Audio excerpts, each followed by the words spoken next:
कराने में और समझने में तकलीफ नहीं होगी, आराम से तुम लोग कर पाओगे, समझ पाओगे। तो देखो अब क्वेश्चन यहाँ पे बोल रहा है क्या कि किसी आयताकार घन की लंबाई,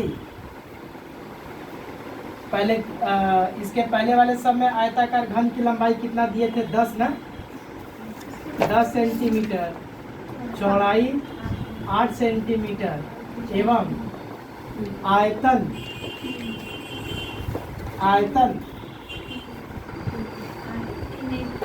240 घन सेंटीमीटर हो तो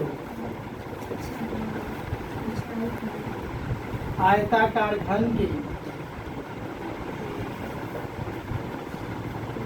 ऊंचाई ज्ञात। अब जरा गौर से देखो, मेंसुरेशन के सम को बनाने का तरीका क्या होता है। अगर तुम लोग तरीका समझ जाते हो ना तो कड़ी से कड़ी जोड़ना समझ जाओगे, अगर कड़ी से कड़ी जो जोड़ पाया वो मेंसुरेशन के सम को बना पाएगा, कभी वो भूलेगा नहीं और ना ही उससे कोई सम छूटेगा। तो मेंसुरेशन के सम को बनाने का तरीका क्या है, सबसे पहले जो पूछा है उसके बारे में सोचते हैं। सबसे पहले हम क्या सोचते हैं, जो पूछा है उसके बारे में। तो हमसे पूछा क्या है, कुछ नहीं, पढ़ते पढ़ते जब हम आए तो देख रहे क्या है कि घन की ऊंचाई पूछा है, आयताकार घन की ऊंचाई पूछा है। ठीक है, समझ गए कि क्या पूछा है, ऊंचाई पूछ रहा है।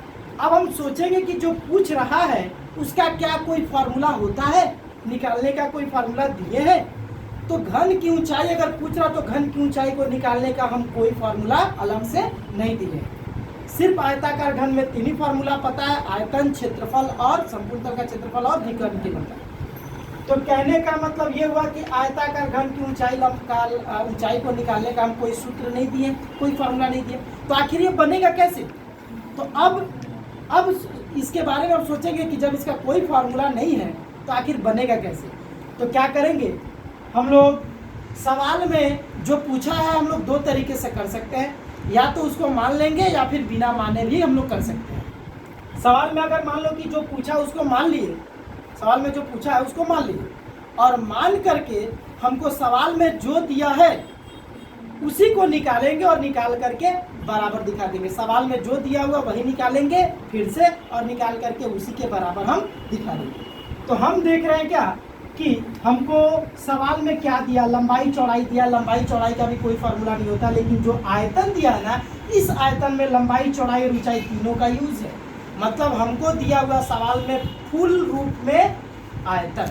तो हम भी क्या करेंगे, फिर से जो ऊंचाई दिया हुआ उस ऊंचाई को मान करके इस लंबाई और इस चौड़ाई का प्रयोग करके हम लोग फिर से आयतन निकालेंगे और आयतन को आयतन के बराबर दिखा देंगे। आई रिपीट अगेन कि तुमको सबसे पहले जो पूछा है उसके बारे में सोचना होगा। पूछा क्या है, ऊंचाई। ऊंचाई के बारे में सोचना होगा कि ऊंचाई के बारे में क्या सोचना होगा कि ऊंचाई निकालने का क्या कोई फार्मूला है। तो हाँ, ऊंचाई निकालने का फार्मूला नहीं है। जैसे इसके पहले वाले आयताकार घन में जितना सारा सम हम तुम लोग को बताया उसमें तुम लोग को आयतन निकालना था, तो आयतन निकालने का फार्मूला तुम्हारे पास था।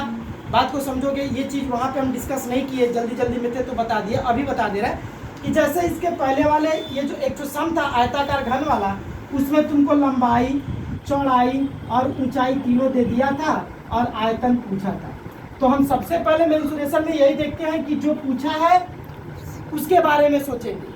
तो हमको पूछा था वहाँ पे आयतन, आयतन के बारे में सोचेंगे क्या कि इसका कोई फार्मूला होता है। तो हाँ होता है, क्या होता है, लंबाई गुणे चौड़ाई गुणे ऊंचाई, लंबाई गुणे चौड़ाई गुणे ऊंचाई फार्मूला होता है। तो अब देखेंगे कि जो फार्मूला होता है आयतन निकालने का उसमें सबका मान दिया है कि नहीं दिया है। तो हाँ, सबका मान दिया, लंबाई का भी मान दिया था, चौड़ाई का भी मान दिया था, ऊंचाई का भी मान दिया था। तो हम लंबाई चौड़ाई ऊंचाई को फार्मूले में पुटअप करके आयतन निकाल ली। तो मेंसुरेशन में जो तुमको दिया रहता है सबसे पहले उसी के बारे में सोचते हैं कि उसके बारे में क्या दिया, उसके बारे में हमको सबसे पहले यही सोचेंगे और देखेंगे कि क्या क्या दिया है। जैसे आयतन अगर पूछा है तो आयतन के बारे में सोचेंगे यही कि इसका कोई फार्मूला होता है कि नहीं होता है। तो हाँ होता है। अब अगर फार्मूला होता है तो ये देखना होगा कि इसके फार्मूले में जो जो चीज़ आता है वो चीज़ हमको पूरा पता है कि नहीं। तो इसके फार्मूले में लंबाई गुणे चौड़ाई गुणे ऊंचाई आता है, लंबाई चौड़ाई और ऊंचाई तीनों दिया है कि नहीं दिया। तो पहले वाले ठीक यही टाइप का जो पहले वाला आयताकार घन वाला जो सम था उसमें लंबाई चौड़ाई और ऊंचाई तीनों दिए थे। तो कहने का मतलब ये हुआ कि लंबाई चौड़ाई और ऊंचाई यहाँ पे पुटअप कर दिया, पुट करके सम को हम लोग बना दिए। लेकिन अब इस सम में देखेंगे कि पूछा क्या है, तो आयताकार घन की ऊंचाई पूछा है। अब देखेंगे कि आयताकार घन की ऊंचाई मालूम है कि नहीं है। मैंने आयताकार घन की ऊंचाई तुमसे पूछा, तो देखेंगे कि आयताकार घन की ऊंचाई निकालने का कोई फार्मूला है कि नहीं है। तो नहीं, कोई फार्मूला हमारे पास नहीं है। तो करेंगे कैसे? अगर तुमको उसका फार्मूला पता है और उस फार्मूले में जो जो चीज़ दिया हुआ उसका मान भी पता है, तो मान पुटअप कर देंगे, आंसर आ जाएगा। लेकिन इसका फार्मूला पता ही नहीं है, तो निकालेंगे कैसे? दो तरीका है, बिना माने और मान के भी। तो अगर मान लो कि जो पूछा उसको अगर हम लोग मान लेते हैं तो मानेंगे, तो मान करके सवाल में अगर इसको मान लेते हैं तो जिस चीज़ को मानते हैं उसका मान निकालना पड़ता है। कैसे मान निकालते हैं? तो सवाल में जो दिया हुआ वही निकाल के बराबर दिखाना पड़ता है। सवाल में जो दिया हुआ वही निकाल के बराबर दिखाना पड़ता है। तो सवाल में हम पढ़े तो सवाल में लंबाई चौड़ाई और आयतन तीनों दिया हुआ है। लंबाई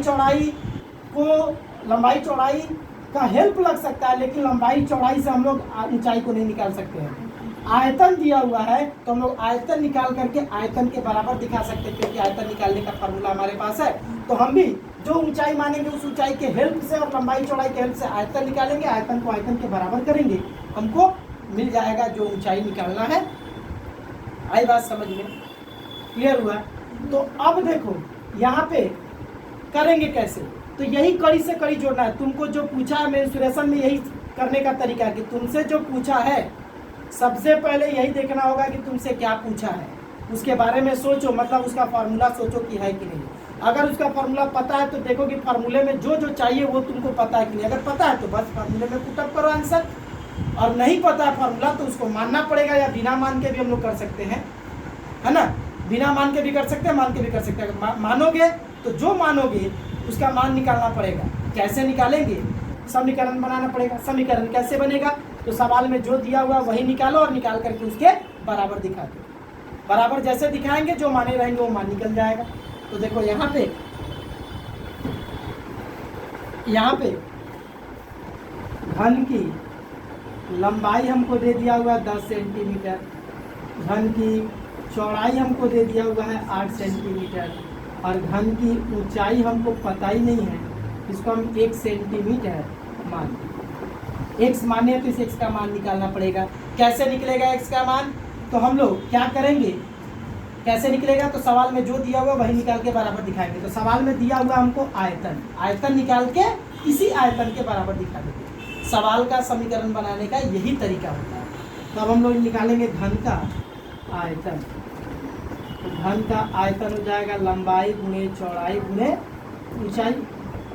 तो लंबाई हो गया मेरा क्या 10, चौड़ाई हो गया 8, ऊंचाई हो गया 1। इतना घन डेसी। तो बाई एटीपी मतलब according to problem, by ATP ये जो मेरा आयतन हुआ, यही आयतन घन के आयतन के बारे में बता रहा कि 240। आयतन को आयतन के बराबर दिखा दिए। संपूर्ण तल का क्षेत्रफल देता तो संपूर्ण तल के क्षेत्रफल के बराबर दिखाते, जो दिया हुआ वही निकाल के बराबर दिखाते। आई बात समझ में? जो दिया है वही निकाल। तो अब यहाँ से देखो x का जब मान निकालेंगे तो जो 10 × 8 इधर इंटू कर रहा है, इधर आकर के भाग करेगा, 1 0 से 1 0 कट गया, 8 से 24 कट जाएगा 3 बार। x का मान आ गया 3। x माने तो ऊंचाई, मतलब घन की ऊंचाई हमको पता चल गई, और ये घन आयताकार घन है 3 सेंटीमीटर। यहाँ पे लिखेंगे आयताकार।